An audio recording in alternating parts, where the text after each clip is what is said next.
everyone. We have James Lowry with us today. And so I want to introduce him and just say a few words about James before we let him go ahead with his program tonight. James has given many talks, hikes. He does water testing. So many of you already know James, but these are just a few things you may not know about him. He's been to Antarctica 6 times. He says this is one of his favorite places in the world. And he has been a board member or an advisory member of many, many organizations. I didn't even count them all. He could probably tell you, but I lost track when I was counting on my papers that he gave me. I think it's down to 12 now. Oh, down to 12. Okay. He and his wife Peggy have 3 children and 5 grandchildren. All of them, of course, very special and very gifted, just like he is. And James, as you know, or you may not know, he is a lover of history, geology, astronomy, rivers. He and Peggy do water testing, and I can go on, but I don't want to keep you. I want you to hear James' program. And so I'm going to turn it over to James now, and you can give us the title. And it's all yours now, James. Thank you for being here. Thank you for doing this for Friends of Shades Creek. Okay, you're welcome. And we're going to do sort of a short 2-part. Each part will be short today. The first one will be talking about the old aerial photographs of Shades Creek and Edgewood Lake and some information about that. A little bit about the source of Shades Creek. And then I will switch over and we'll take a historic railroad trip from Birmingham to Tuscaloosa. So some of you may know that I'm putting up signs throughout 6 counties in central Alabama that tell people where the historic railroad went. So that's what that is. So if you'll let me share screen. Like I say, we're going to first look at Shades Creek and some old aerial photographs of Shades Creek and Edgewood Lake, and then look at the source of Shades Creek. So first I wanted to share with you, some of you have seen this hand analogy, but I wanted to go ahead and share this with you. Everyone is carrying Jefferson County watersheds around on your hand. So if you think about your hand representing the watersheds of Jefferson County, so if we start out looking at a hand, then the fingers represent the ridges and mountains in Jefferson County. And then down between the fingers represents the creeks and rivers that run between those mountains and ridges. So a watershed is the top of one mountain down into the valley where the creek or river is, back up to the very top of the next finger. So that's a watershed. And so we're going to look at, if you turn your hand this way and think about it, we're going to start with the small finger, the little finger. I know that you can see on the image here, I've got this drawn out. And so that is the little finger represents Double Oak Mountain or Oak Mountain. If we start into Birmingham on Highway 280, you may be familiar with the big steep hill that comes down the side of the mountain past the Cahaba River. Down in the lower part and the upper part of Shelby County. And so as you come down that hill, you're entering the Cahaba River watershed. So the first area between your 2 fingers here is the Cahaba River. And as you continue on 280, the Cahaba River is right there by the Target on 280. As you come on to Birmingham on 280, then you come to Shades Mountain. And as you come up Shades Mountain, on the top of it is the water treatment plant. And so that sort of gives you a feel for where Shades Mountain is. So then if you continue on 280 down into the next valley, that is the Shades Creek running through there. So this is Shades Creek watershed all through here. Then as you continue on to Birmingham and you come up the side of Red Mountain in Homewood, then you're coming up on the top of this finger, and that's the Red Mountain. So Red Mountain is a significant watershed divide for the state of Alabama. So if we look on the other side of Red Mountain, we come down after 280 has merged, then we come down into downtown Birmingham. And that's Village Creek and Valley Creek are two sub-watersheds in that valley in downtown Birmingham. So this valley is a part of the Black Warrior River watershed. So as you top Red Mountain and come down toward downtown Birmingham, say on 280, then you're entering the Black Warrior River watershed. So the Red Mountain is a significant watershed divide because if you look on the right, the routes that raindrops take from these locations, Altamont School, Birmingham Southern College, Vulcan Park, Ruffner Mountain, Red Mountain Park. Birmingham Southern is the divide for the raindrops between Village Creek and Valley Creek. So a raindrop falling on the north side of Birmingham Southern College makes its way and flows to Village Creek. A raindrop that's falling on the south side of the campus, and it might just be a few inches away from that other raindrop, it is making its way to Valley Creek. And both of those creeks make their way through Jefferson County to the Black Warrior watershed. Well, the other routes that I've got listed here, we'll use Vulcan Park as an example. So Vulcan is sitting right up here on top of Red Mountain on this finger. And so a raindrop that falls on the north side of the statue or the north side of the park there is going to flow down and make its way to the Black Warrior watershed here, Village Creek or Valley Creek. And then it will go from those creeks to the Black Warrior River, and then it'll merge with the Tom Bigby River. And the Tom Bigby River then will merge with the Alabama River and become the Mobile River. And then the raindrop goes into Mobile Bay and then into the Gulf of Mexico. So that raindrop takes that route through the state of Alabama. But a raindrop that falls on Vulcan Park, on the south side of Vulcan Park, maybe only inches away from that other raindrop, then it flows down into Homewood to Shades Creek. Then Shades Creek flows to the Cabo River.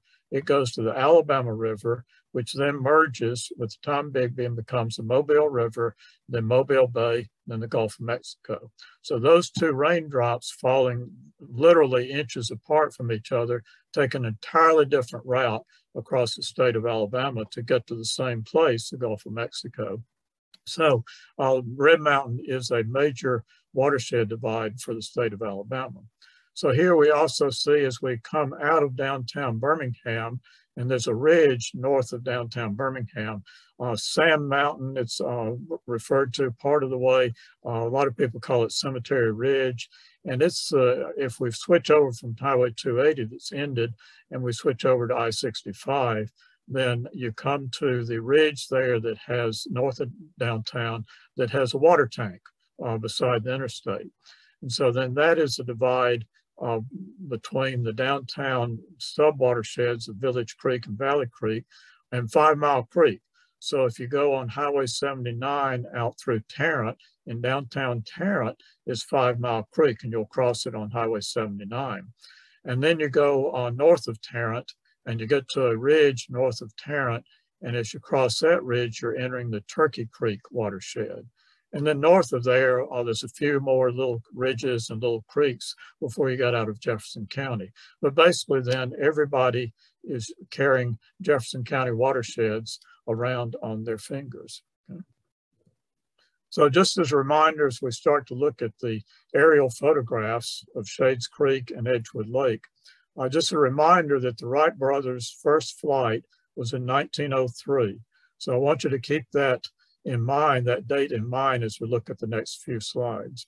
So the photographs that you're going to see of Shades Creek were taken, they were the first aerial photographs taken in Birmingham by O.V. Hunt, who was a local professional photographer. And there was an air show in Birmingham about 1914. And I understand he got one of the biplane pilots to take him up and fly him over Birmingham to take some photographs. So remember that the photographs you're going to see were taken with a 1914 era camera, a wooden camera, and you can imagine the resolution.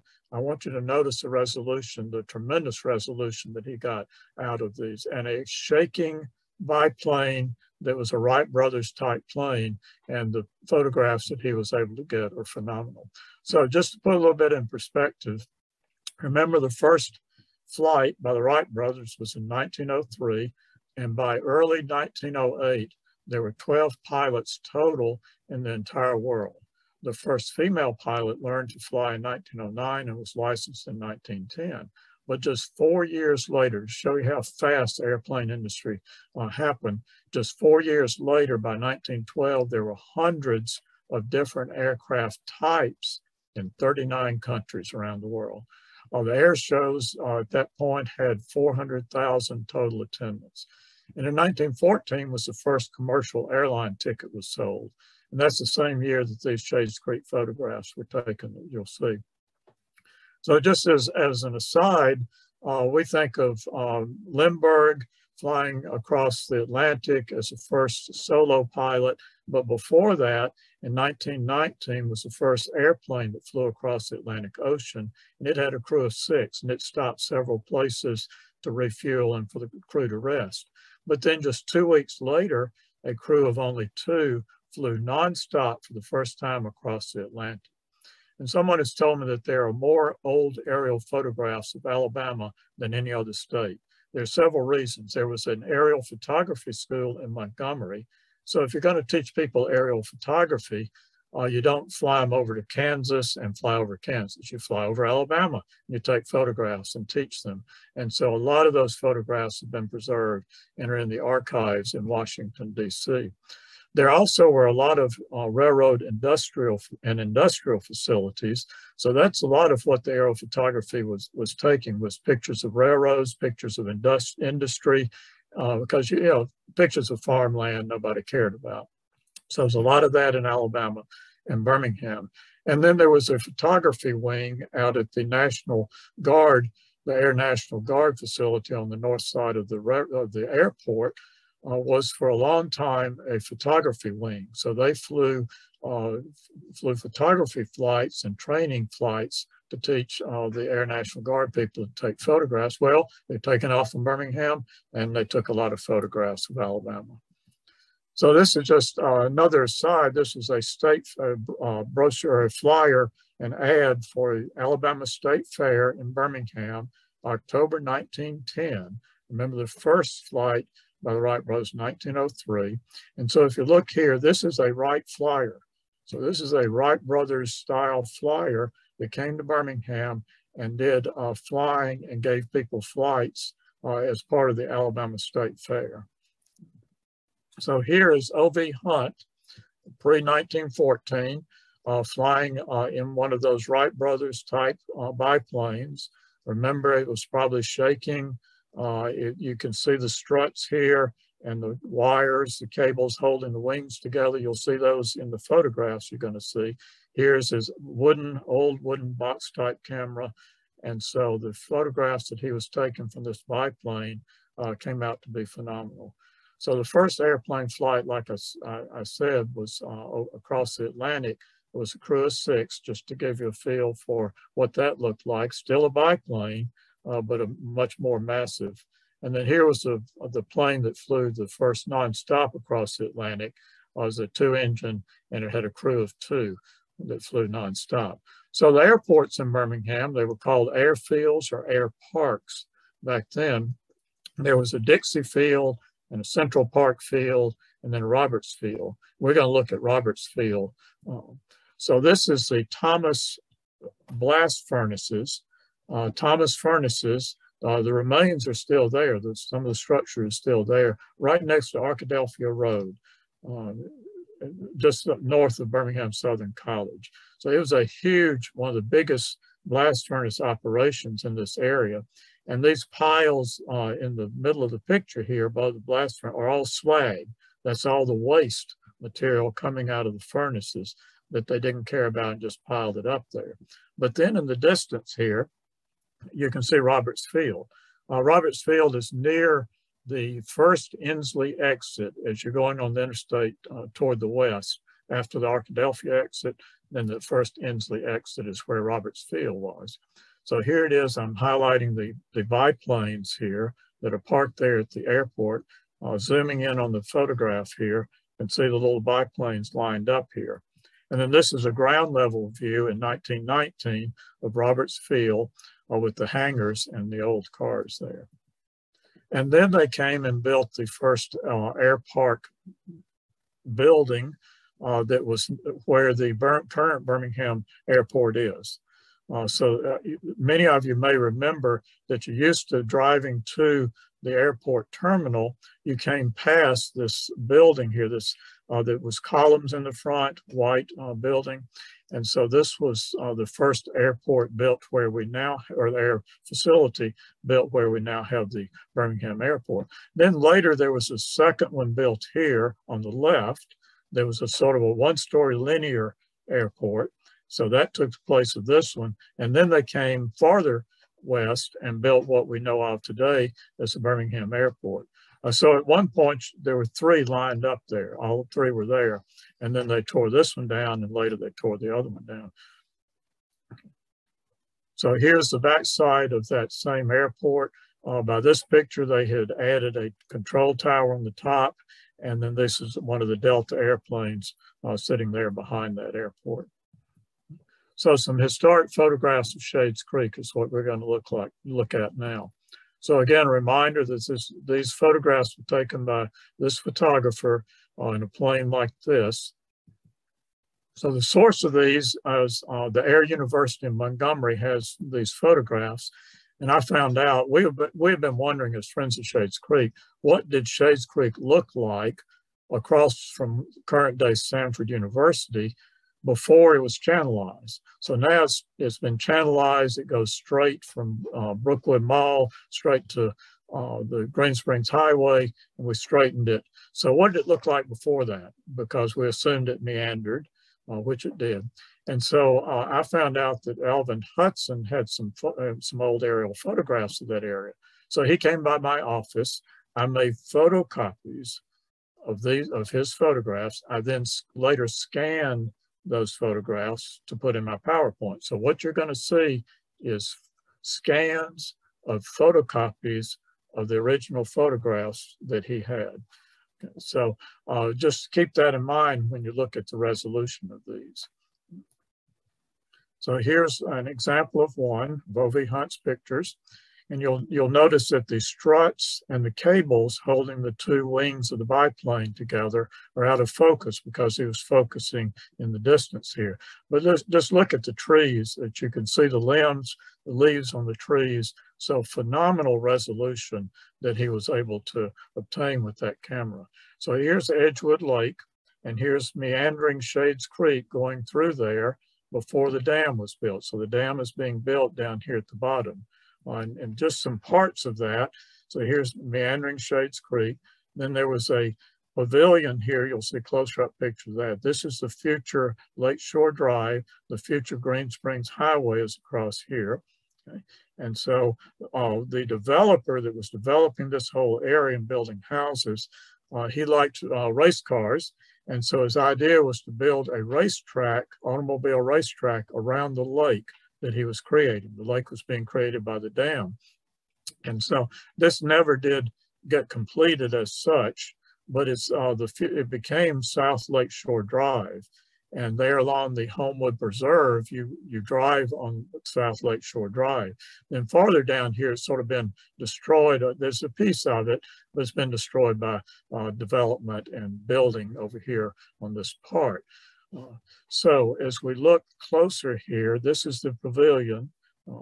So the pavilion is here. It's a dance pavilion and a swimming pool. You can see that Shades Creek is meandering through there and is providing the water for the swimming pool here. And then there's the dance pavilion. And then the future Lakeshore Drive didn't continue on. It curved here and went up to a country club, up to a golf course. There it goes up there. It's no longer there. But here you can see the creek water. And then there's the Edgewood Country Club. It's no longer there. I understand the manager and his family lived in part of this. And then I believe it burned or something. Anyway, it's no longer there, so it's all houses. So the developer, if you think about Edgewood Lake, it was one of the 5 lake resorts in early Birmingham. There's Edgewood Lake, East Lake, Lakeview, Avondale Park, and Westlake. Westlake was out in the Bessemer area.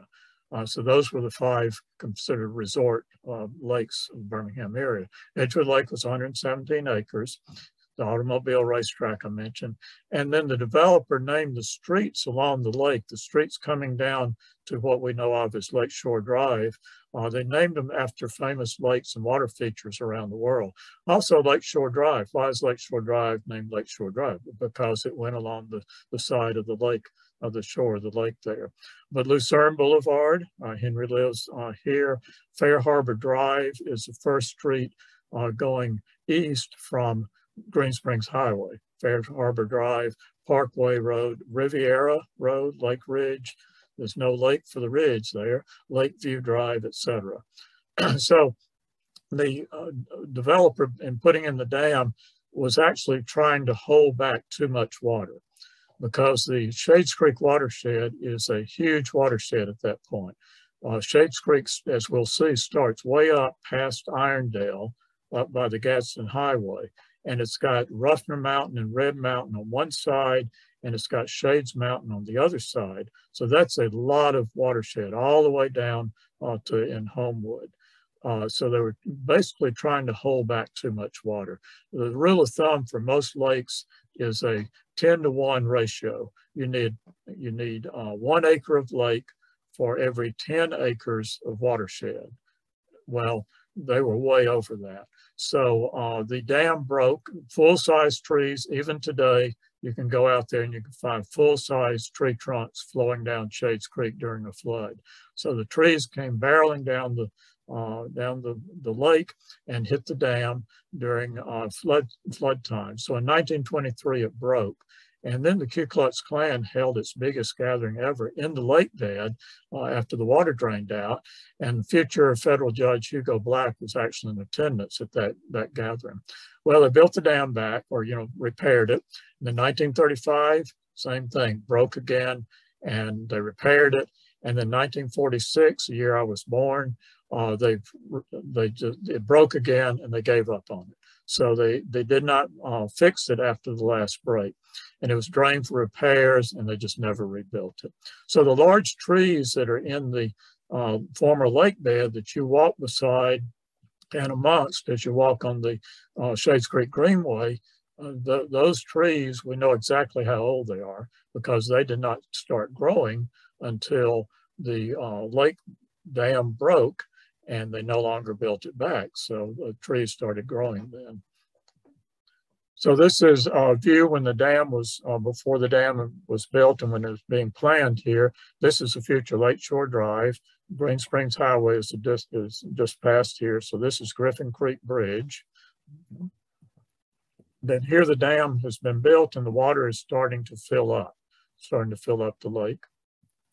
And then on the map, the 1929 map of Homewood, you can see the development was starting in here above the lake. And so here, that 1929 map shows Edgewood Lake.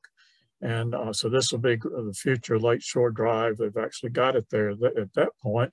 And then you can see Shades Creek meandering along here until it gets to the lake and goes into the lake. Well, after the lake was drained, they straightened Shades Creek all the way along here and made it a channelized creek. So here's the lake, a view from Shades Mountain looking toward Red Mountain, and there's the future Green Springs Highway in the middle there. So there's the lake. And then Michelle found this postcard online, I believe, and shared this with me. So that's what the lake looked like from ground level. So the former dam is still there. We'll look at the current remains of it. So this is Shades Creek flowing along. So the dam was behind the, it used to be a BP station there at Green Springs and Lakeshore Drive. There's a church, Presbyterian church nearby. You go beside the Presbyterian church and you can drive right on top of the dam. So the apartments that flood are over here on this side. And so the street was built as part of the dam. So the street was built on top of the dam. And even though the dam is broken underneath here, the supports are there, and this is still an active current street. You can actually walk down through the kudzu here, and you can walk down a little path that's just an unimproved path. You have to work your way through down onto the dam remains here. But you can see these full-size trees come barreling down the creek during flood time. So there's the ground level view. I'm walking around underneath the street. And these holes here, these 6x6 type holes, were holding wooden posts here that were part of the dam construction. And there it is again. Shades Creek runs along the right side and through there. And then these are the floodgates. So these floodgates are back over here on the left side. And these are the ones that kept breaking all the time. So as the trees came barreling down, they would hit all this concrete and break it up. And then there's another full-size tree leaning against the dam remains again. And then I found a football there. As many of you know, I collect sporting goods equipment and other items from Shades Creek, so that football is in my basement. And these are the biggest rebars that I've ever seen. So these are massive rebars that were part of the dam when it was active. So Edgewood Lake is actually still shown on Google Maps. So I pulled up Google Maps on my phone, and there's Edgewood Lake listed still there. So 76 years later, after the dam broke, here we go. Edgewood Lake is still shown on Google Maps. So now we're going to switch over. We're going to go up to the source of Shades Creek, where Shades Creek actually starts. So this is a little hump right here, the street. This is Ruffner Road. It comes up and intersects with Highway 11, Gadsden Highway, out in the eastern part of Birmingham. Ruffner Mountain is back to the back and off to the left. So this little hump here is a divide between the Shades Creek watershed and the Cahaba River watershed. So there's a ditch on the other side of this hump that flows to Pinch Gut Creek, which then flows to the Cahaba River in Trussville, downtown Trussville. But on this side, you've got the Shades Creek watershed. So Shades Creek starts right here underground. It's an underground spring, and I say an underground spring because it used to be a spring you could walk up and look at, but Birmingham, City of Birmingham or whoever put it underground to build on top of it. So what they use when they encounter a spring, when they're building a street or building a building, they know that the water's still going to flow from that spring basically forever. And so they have to deal with that. So what they do is they take a concrete box that's say 6 feet by 6 feet, and it's got an open bottom. So the box is basically turned upside down, so the top is concrete. And then on one side, there's a hole for a drainage pipe to come out. And so that's what you have here. If you come here and you stand there, you can stand right on top of that spring box. It's called a spring box. So if they encounter a seep or a spring, they'll put one of those upside down concrete boxes. They will then pipe out of that box the water because they know it's going to keep flowing. And so on this side, there's a pipe that's about, it looks like it's about 20 inches in diameter, maybe about 18 to 20 inches. So that you can see the sort of break in the asphalt here, that's because of that pipe underneath there. So the water comes out of the spring into the concrete box, into that pipe, and starts flowing along. And so this grate is the first time that that water sees the light of day. This is the source of Shades Creek. That's the first time you can see it.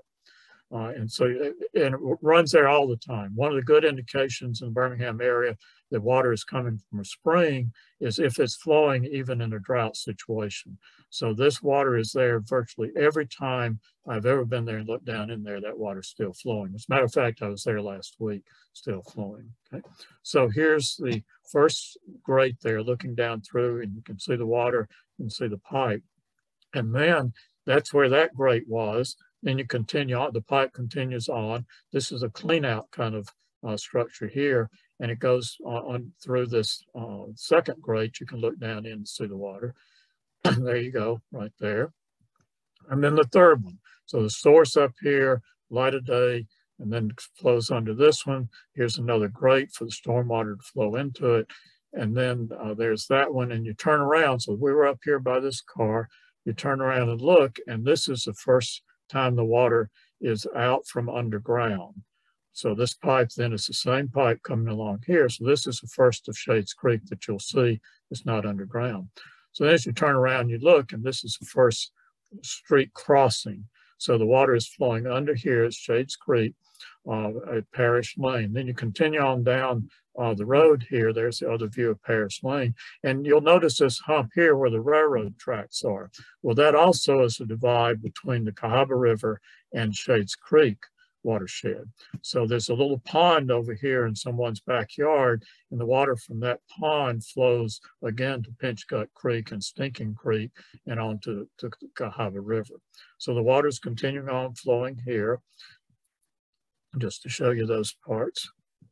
And then it flows along Ruffner Road until maybe about 2 blocks until it gets to the railroad tracks, and it turns and comes in and goes under this pipe, this culvert, and under the railroad tracks. Then on the other side of the railroad tracks is a big, these are active tracks, is a big wetland. Okay, and so the water goes from here into a big, huge wetland. Actually, I found fish here. Nearly every time I've been there, I've seen minnows swimming around there. So the next great influx of water for Shades Creek is the runoff from the parking lot at the Birmingham Race Course. It's now also a casino kind of structure. The runoff from the parking lot there flows into that wetland that I mentioned. So that water is going to Shades Creek. The other part, the other side of Shades Creek, the water coming from all the springs that are along in Ruffner Mountain, those springs come down and cross Ruffner Road and go into Shades Creek. So now we're down at the other end of Shades Creek. Okay, so we're back to Edgewood Lake. So you see Edgewood Lake on the map here, this 1930 map. And then Scott's Pond is here. And I just mentioned Scott's Branch and Scott's Pond here, because this is the last urban tributary as you leave the urban area, as Shades Creek leaves the urban area. So I've got another whole presentation on Shades Creek and my walks in Shades Creek and going all the way down the creek and looking at the different parts and the different tributaries. I just sort of wanted to bring this one in to show you that Edgewood Lake is shown here, and then Scott's Pond. Sorry, so Scott's Pond is located in an area where West Homewood Park is currently. On that area was drained sometime prior to 1948. And the Shades Cahaba High School student, John Glenn, I've got a photograph that he was growing 12-foot high corn in the former lake bed. He won prizes with that corn. Great growing area because it had been a lake bed. So just to wrap up this first section, this part of the presentation, if you haven't bought the Shades Creek book, I encourage you to do that. It's one of the few books I've ever written about a creek. I have a lot of books written about rivers, but we have a Shades Creek book, and it's a wonderful book. It starts prehistoric, starts in the ancient times, millions of years ago, creation of the creek area, the area where the creek is, and then takes you through the creek and maps and all the way down the creek. So I encourage you to get that book and to read that. Okay. So now we're going to switch over and take from airplanes and switch over to railroads. So we're going to look at the historic Birmingham Mineral Railroad that would get you from Birmingham to downtown Tuscaloosa. And we'll start about 1912 and we'll come up to the present. So the routes and branches of the Birmingham Mineral Railroad, I mentioned a branch here because when the railroad companies built a section of railroad, for example, the Red Gap branch starts in Ruffner Mountain area, Irondale, and it goes through south side of Birmingham on below Vulcan Statue, Vulcan Park, onto across Green Springs Highway, and then intersects with the South and North Alabama Railroad.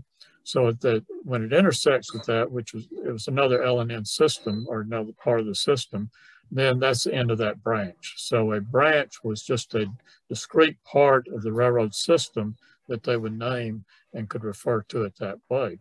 So if we start in downtown Birmingham, you often have gone under the South and North Alabama Railroad without realizing it.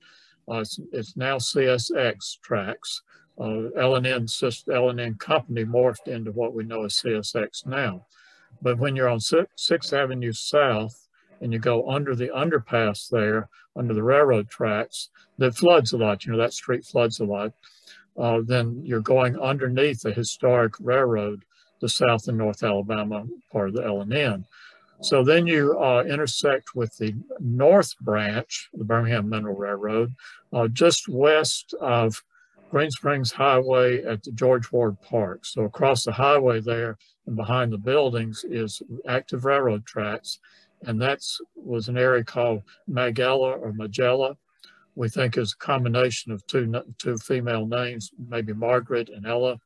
And so you're heading there on the North Branch on the railroad. If you're riding on the passenger trains of the railroad, you're heading to Bessemer. So as you approach Bessemer, you get to two Ys. One is called the Brickyard Junction, and a Y is an intersection in a triangle shape for two railroads. So if a railroad tracks come and meet another railroad track, then they are not able to intersect perpendicular. They have to have a triangle shape where you come in and you go off to one or off to the other one, and then you got the top end of the triangle is completing that. So there's a Y there in Bessemer that two legs of it is still active. The North Branch is still active, and another leg they use for storing railroad cars. So then in Bessemer, you get to the Blue Creek Junction, same sort of thing, a triangle. We'll look at pictures of that. And then the Blue Creek Extension came out of Bessemer and went to Blockton, but before it did, it took off to Tuscaloosa at an intersection at Yolandi. And then the Dudley Branch was from Yolandi, and this is all on North Johns Road, goes right beside the railroad tracks, if you're familiar with that part of Jefferson County. So from Yolandi to Brookwood was the Dudley Branch, and the current railroad company, the CSX, still refers to that as the Dudley Branch. And then the Birmingham and Tuscaloosa Railroad picked up at Brookwood.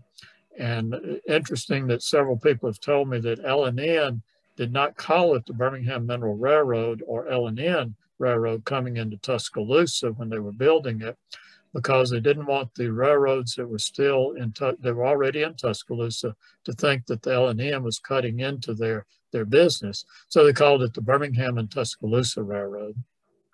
And then the railroad goes through Holt Junction. Holt is a town just this side of Tuscaloosa. And from there, the tracks went west-northwest, but now they've changed the tracks, and the active tracks go south and then west through Tuscaloosa. Went by Bryce's Hospital, went right through the University of Alabama campus, and as a matter of fact, there was a station at the University of Alabama campus, and so a lot of students rode the passenger cars on Birmingham Mineral Railroad from home to campus to go to school, and it had a stop there for them. And then it went through downtown Tuscaloosa and an L&N train station, and we'll see pictures of this right downtown in Tuscaloosa. And then it entered the north end of the railroad yard that is in downtown Tuscaloosa. So now this is a timetable from that era, and I've got, this is the L&N system, and I've got part of that circled here so that you can see what we're talking about here. So from Birmingham to Tuscaloosa. And here's a closer view of that. So it came out of Birmingham, went through Bessemer, and then through Yolandi. At Yolandi, there was a branch that went down to Blockton, which we know of as West Blockton now, and served the mines and coke ovens there. And then it continued on to Tuscaloosa through here. So in Birmingham, you would get on the Birmingham Mineral Railroad as a passenger at the L&N station. So this was the original L&N station that is where the building downtown on 20th Street and Morris Avenue that has used to have a neon sign on top, a Pepsi-Cola sign, and then signs have changed. There's a big sign across the top of the building. That's the site of where that was, so Morris Avenue and 20th Street. And then it's just going to show you Bessemer here. You've come out of downtown Birmingham, you've arrived in Bessemer, and this is behind the Lowe's in Bessemer. So here's the interstate going by Bessemer. And so you can get off on the exit there and go to the Lowe's and drive around behind the Lowe's where the loading docks are. and it's very open. There's no problem. Drive back there and you can see these Y, this triangular shaped intersection here. So you got the south branch and north branch coming in here from Red Mountain Park area, and then intersecting with the Huntsville branch #1 that went on through North Birmingham, past the farmers market, on into the Tallapoosa Street exit area. So that went that way. But then if you were going to Tuscaloosa, the train would come along the lower side here on the Blue Creek Extension, they call it, and on to Tuscaloosa. So here's that Y, where the arrow is pointing, it's that Y. So you came from downtown Birmingham here, and from, say, the Red Mountain Park area here, you could go to North Birmingham, or you could go on Blue Creek Extension out of Bessemer going toward Tuscaloosa. So that's what we will do. So there it is, there's that Y up there. And I've drawn in black here the route to the railroad. So this is active CSX tracks. Like I said, all the way to Tuscaloosa is active tracks. They're freight trains now. And then you go past, you can't see it from the interstate or from this area of Bessemer, but this is the site of the Indian mounds. You may have heard that there were 3 Indian mounds in the Bessemer area, so that's where those are located. And then it crosses Powder Plant Road. If you're familiar with that, out here, western side of Bessemer. And there it is crossing Powder Plant Road. So here's Powder Plant Road, and the train tracks are crossing here. And then it left there, and it generally then starts following Johns Road. If you're familiar with Johns Road going through north part of Jefferson County, and here I've drawn in black the route of the railroad, and there's Johns Road as it goes through. So you continue on Johns Road. Sometimes the tracks are right there close to Johns Road, and you can see some trestles and other parts of the railroad tracks as you go along Johns Road. And here's an intersection at Adger. Adger was one of the mining areas. And so here's active tracks, the main line, and here's a spur going off to Adger. And this is just west of Adger, that intersection of Adger, and there's one of the trestles that's still used today. So this dates back to, say, 130 years ago when this was built as Birmingham Mineral Railroad. And there's another trestle still in use by active tracks. And then you go past, and here's the CSX train still running on the former Birmingham Mineral Railroad tracks. And when you're approaching Yolandi, there's a big, huge coal mine here, surface mine.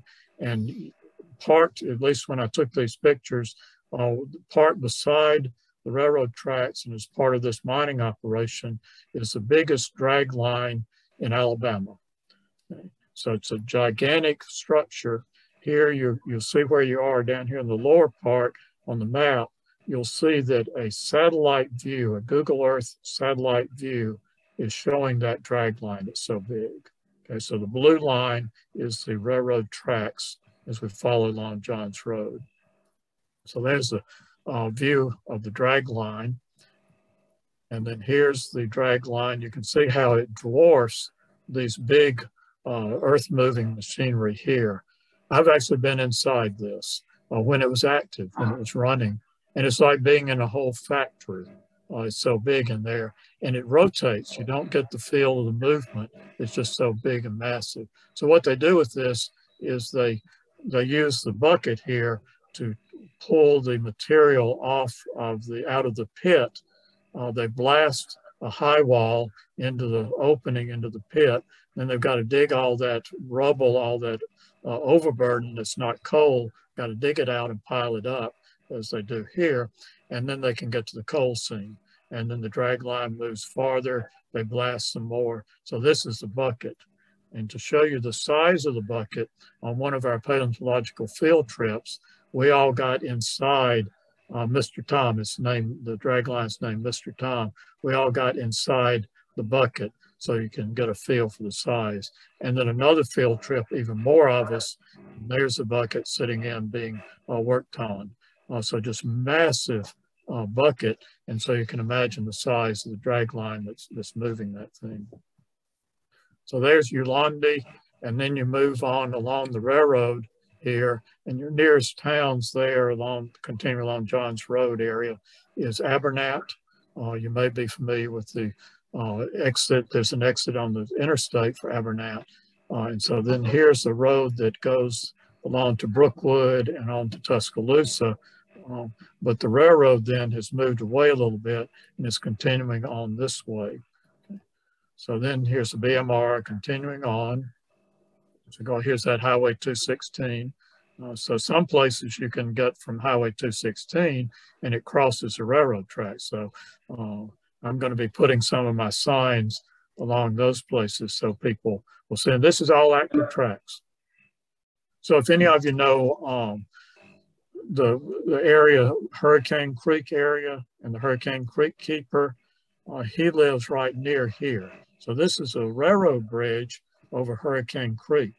So I love this picture. I just pulled it off the Google Earth kind of thing. But when they took this picture from the satellite, the shadow is moving down. So this is a railroad here, and this is the bottom of the supports. So the railroad is straight across and flat, but the slope of the land goes down to the creek and back up, making an interesting shadow here that's curved. So you don't usually get to see that.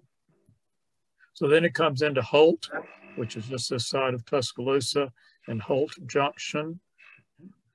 And I've got one of my signs here. So we're approaching and coming into Tuscaloosa here and approaching the campus.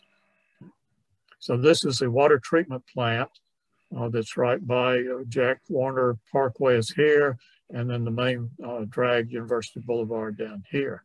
So ground view, here is the roadbed. Was a new apartment complex was being built here, and the driveway for that apartment complex is on the Birmingham Mineral Railroad former roadbed. So a lot of times what you can look for is this difference in the asphalt. So the rails were taken up and then they put asphalt down as a patch. And so a lot of times you can spot it there. And here it is continuing on this side. So if you turn around, and I took this picture, you can see there's still the cross ties, still the ballast rock there for the Birmingham Mineral Railroad. And then I put one of my signs there. So this is the water treatment plant right here.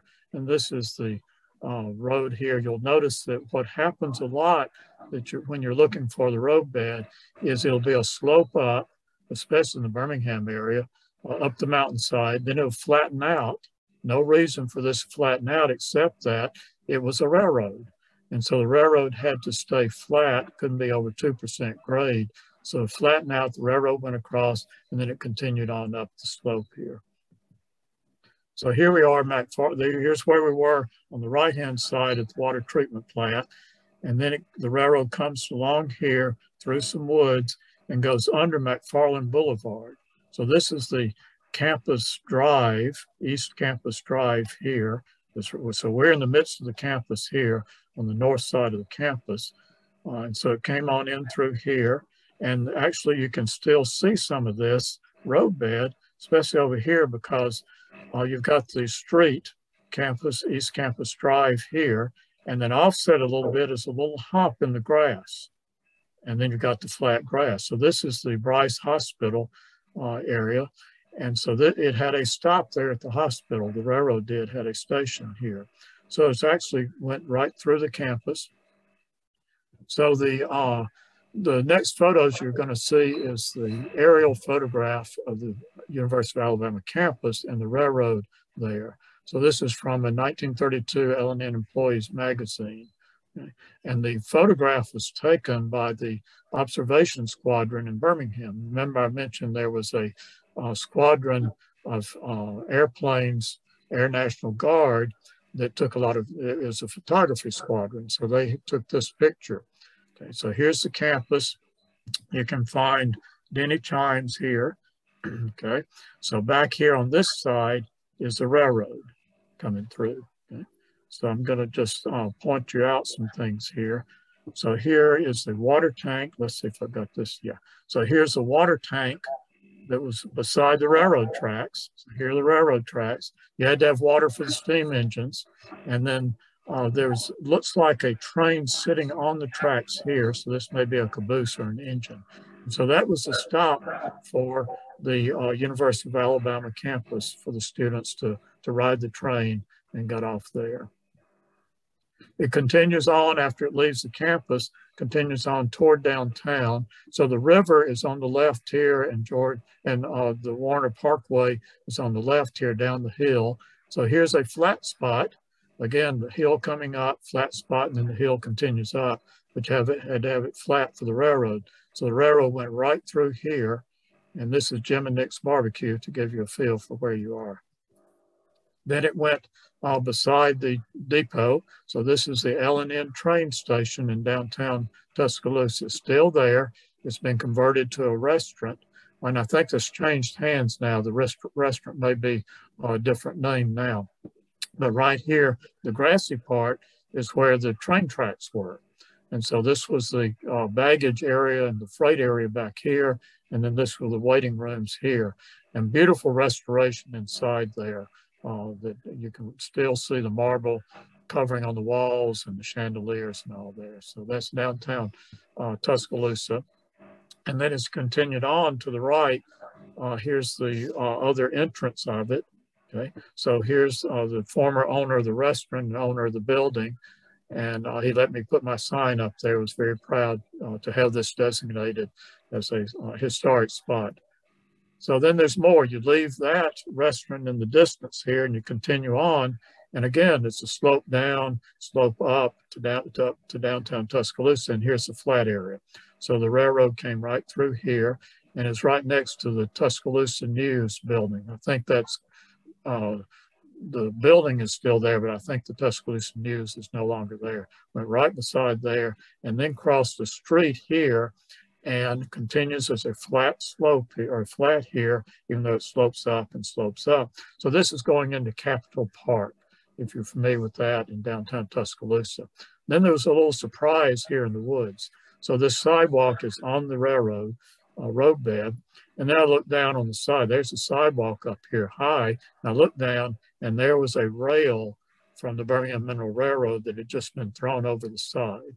So apparently when they took the rail up to put the sidewalk and make the park, they just threw this down in the woods there. It's still there.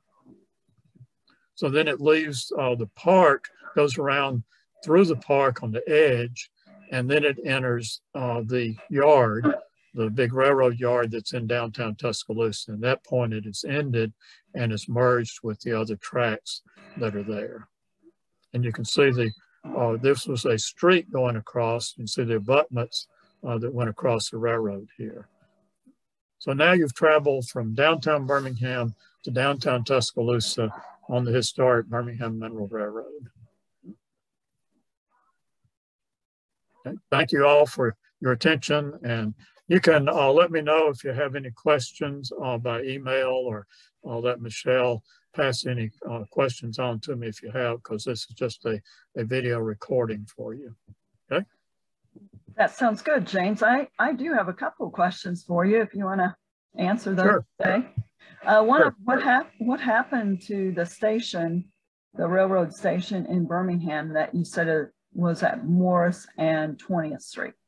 Okay, so they raised the tracks up.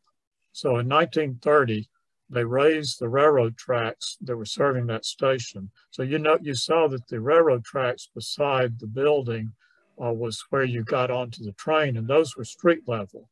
But there were about 10 tracks going across there. So downtown Birmingham there along Morris Avenue and Powell Avenue, that was all completely industrial in the olden days. And so the railroads were serving all those industries, a lot of warehouses serving with the railroad, a lot of turntables, that was all railroads. And so it got to be such a problem because when those railroad tracks, when cars came along, then they had to have a flagman there all the time, basically 24 hours a day, had to have a person there sitting beside the railroad tracks in the street, and they had to either stop the train, it's called a flagman, either had to stop the train and let the traffic go by, or stop the traffic and let the trains go by. Well, there were 10 tracks there. So you can imagine the amount of railroad traffic. And so it got to be such a problem, especially when cars came along, you know, with wagons and bicycles, whatever, it wasn't as much a problem. So they decided they had to raise those tracks. And so they raised them to what we see today. So you drive under those tracks now. Well, those are active, and back then they were active through tracks, mainline tracks going through Birmingham. You see trains on them all the time. Well, the railroad company said, you can raise our tracks, but we're not going to stop our train traffic going through there when you're doing it. And so they would manually raise a little section of the railroads up, basically manually, take them up, raise them a few inches, then have to secure them and wait, and because the train was headed that way. And so it's just a slow process of raising a few feet up and then waiting where it raised another few feet up. But finally in 1930, they completed that grade separation, it's called. And so when they did that, they built a platform that we now see as the Amtrak platform. Is a concrete platform and was part of the L&N station. So then you went up to the train tracks instead of on the street level. And so that building then was torn down and the high-rise office building was built there, but they came next to it and built another train station to serve the passenger service for Amtrak. And that little building was there in the 1950s or so.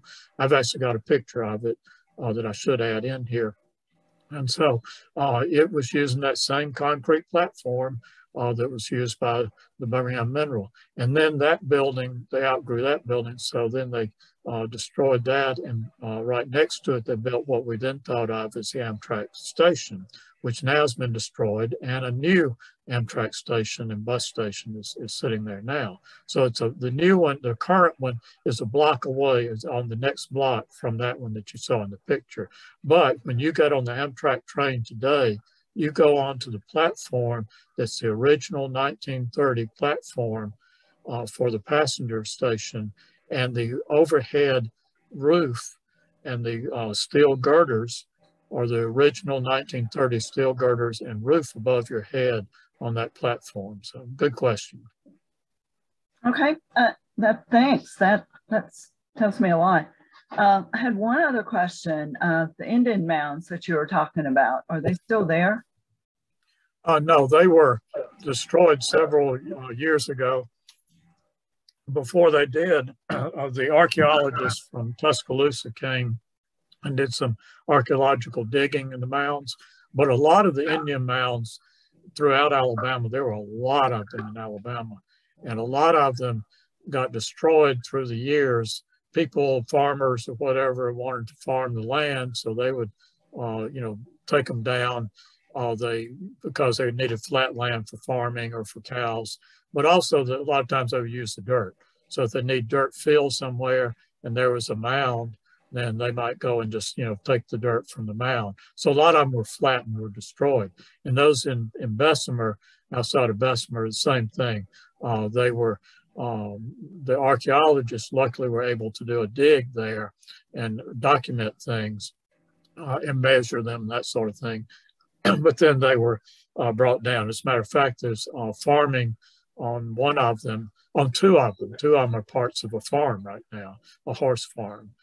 So they were turned into that kind of thing. So I can show you where they are, but you're not going to see anything. You're not going to see a hump. As a matter of fact, one of them has, one of the former spots has a former railroad tracks going through. And so the railroad roadbed is still there. But again, it was, used for other purposes. That site is owned by Jefferson County. So they have part of their sewer line. And on the other side, that water, you saw that lake beside it, that's a former quarry.